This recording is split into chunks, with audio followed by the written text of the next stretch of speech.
The Dodgers march into Wrigley Field, but they go home silenced because the Cubs absolutely shock Dodgers fans and all of the Dodgers in Wrigley Field.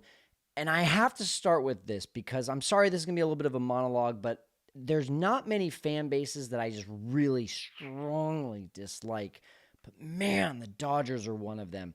And I have to preface this. I am married to a Dodgers fan. My cousin, who I am very close with, is a Dodgers fan. We sat next to Dave Roberts on a plane, for God's sake. He's an amazing human being.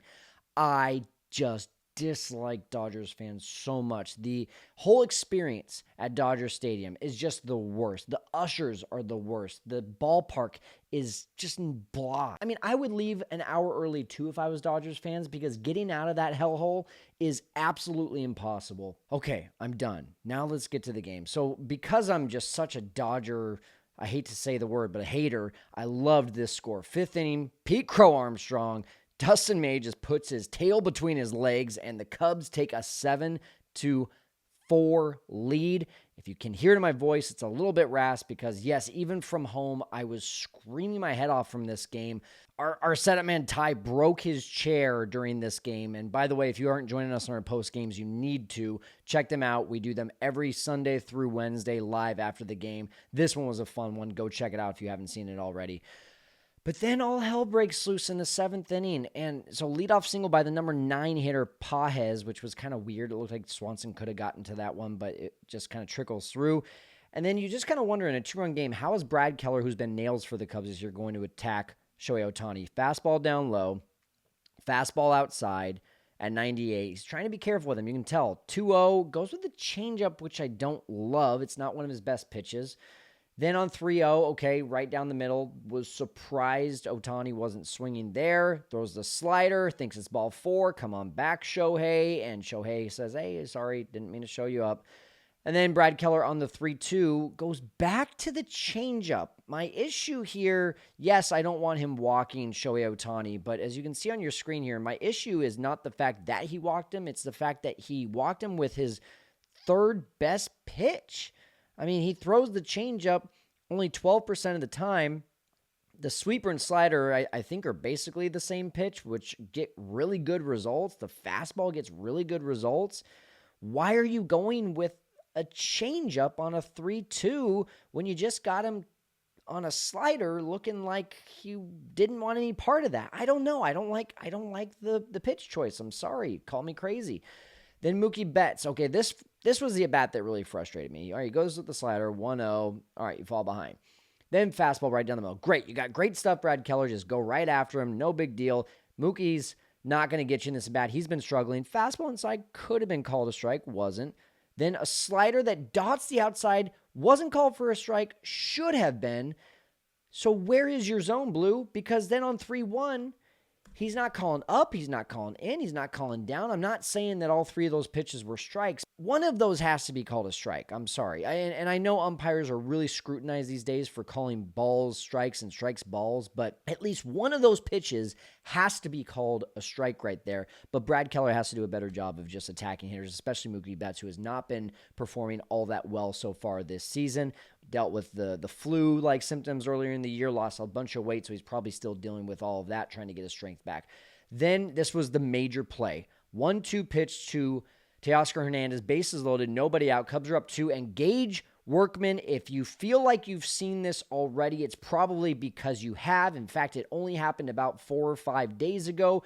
That's an error with the bases loaded. Let's take you back to the Diamondbacks game. Gage Workman, almost the same play, lets the ball go right under his glove, and that was what we thought was the nail in the coffin for the Cubs in that game. Turns out that they came back and just shocked the world with that 13-11 win. What if I told you, though, that this win was even sweeter because it was against the Dodgers? Gage Workman, by the way, has no beard anymore, but still making errors over there. That's your Double-A. Never seen a pitch in AAA, but because he's a Rule 5 guy, has to be in the majors. And the very next pitch is Freddie Freeman doubling down the left field line, and the Dodgers take the freaking lead. We're in the 7th inning. There's still nobody out. It's 8-7 Dodgers. The Cubs have walked 2 batters this inning. They've committed an error. They've given up a double. They've given up a single. Now, quick nugget here, two things. When they walk 4 or more, they're 3-6 on the year. Those 2 walks in the 7th inning were the 3rd and 4th walks of the game. Then the error. Cubs are actually 5-4 this year when they commit an error. Shocker, I know, but that's because the offense has been so good. Now, this was the 6th game in a row that the Cubs had committed an error, which is just atrocious to hear. In that span, 10 errors. 16 errors on the season for Cubs defenders, 7 from the third baseman combined. Let me repeat that. 16 errors on the season, 7 from the third baseman combined. It has not worked out this season. Matt Shaw needs to figure things out down there at AAA. Cubs need to put John Birdie over at third base and just Gage Workman, sorry, dude, you got to sit for a while. We might even be DFAing you. I don't know what the call is there, but right now it's not Gage Workman. So Craig Counsell brings Brad Keller out of the game. In comes Ethan Roberts. Spoiler alert. Both of those runners score, one on a sac fly, then another on a double that just barely misses the basket in left field. Was nearly a 2-run home run. It was pretty crucial that it wasn't. That makes it 10-7. And then unsung hero of the game, it's Gavin Hollowell. Pitched all of 1 inning last year for the Cubs. And he wasn't doing all that well at AAA, but he comes in looking like, I don't know, Chad Bradford, but throwing 95. I mean, he gets Pages swinging, then it's Shohei Ohtani. Fastball outside, then fastball up. Shohei's like, oh, that kind of hurt to swing on that one. Then on the 1-1, fastball right down the middle. Check out Shohei. He's got a little something going on with the hip there. So Hallowell says, man, I got a chance to strike out Shohei. Let's go back to the fastball. Just barely misses. And then he goes with a dirty slider. Just struck out Shohei Ohtani. Hallowell goes 2 innings, 2 Ks, does not allow a run. Also crucial. And this was a guy that came in. You thought to yourself, it's 10-7.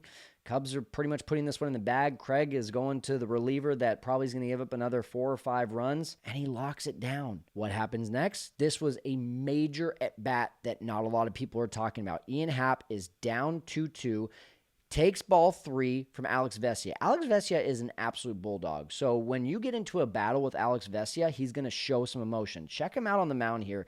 And he's just jumping up, jumping all around. I want to get Ian Happ. I want to strike him out.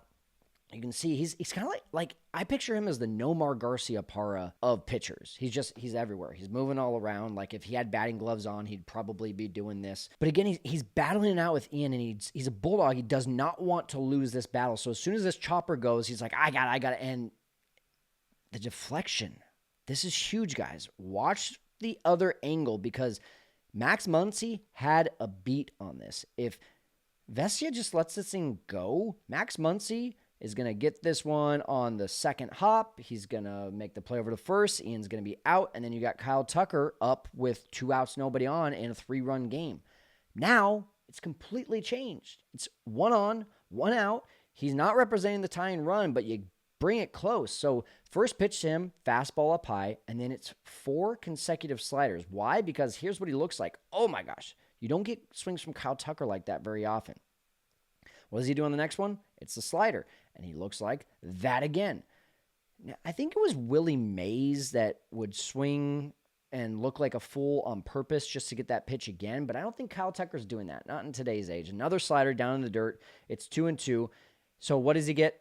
4th slider in the row. This one's hung. This one's way out of here to right field. At this point, I'm like, don't do this to me. Please, just like...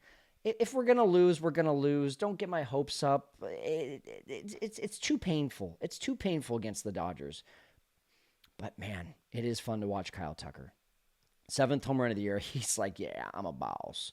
Tanner Scott, 9th inning. Nico Horner grounds out. Now you got PCA coming up. PCA already homered in this game. And, I mean, as soon as this ball hit off the bat, I thought it was gone. The wind, I know, died down at the end of the day. You can see PCA there just like, oh, no. I thought it was out too. I thought it was tie game. Again, like, just don't get my hopes up. Don't do this to me. I can't handle this emotionally. And then Miguel Amaya on an 0-1 pitch. Part of this crazy catcher duo that's just lighting the world on fire. And Miguel Amaya hits his 2nd home run of the year. And you know what's so sweet about this? Tommy Edman hit a 3-run homer earlier in the game. It's just out of reach for little Tommy. Oh, poor little Tommy. You can't get to that one. We have a tie game. And sorry, Dodgers fans, but I think the Cubs fans at this point are being a little bit louder than you. Goodness. Whoa, who is this team? Who is this team? Porter Hodge comes in the 10th inning. You need a lockdown inning. Will Smith, little grounder over to first base. Hey, it's former Dodger Justin Turner, 40 years old. All of him getting down on the ground. What a play. Out at first, man over to third, but Smith says, wait a second, I don't think Porter Hodge touched first base. Look at that little kiss, just a little kiss, just enough. That's all you need. He's out.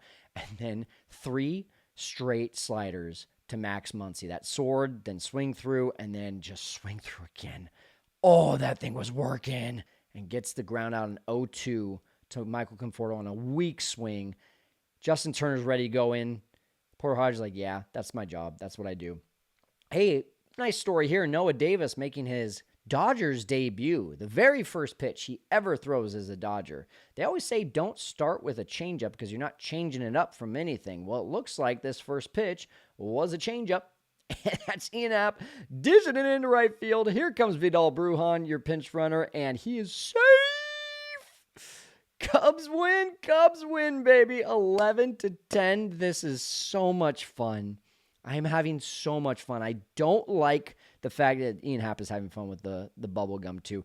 I don't like the fact that we have to do this thing again and again with the bullpen and with the defense. It's just a lot emotionally. Cubs fans, aren't you right there with me? I can't be the only one on this. Let me know how your emotions were in the comments. Cubs are 15-10 on what is supposed to be the toughest stretch in their entire season. This is a good team this year.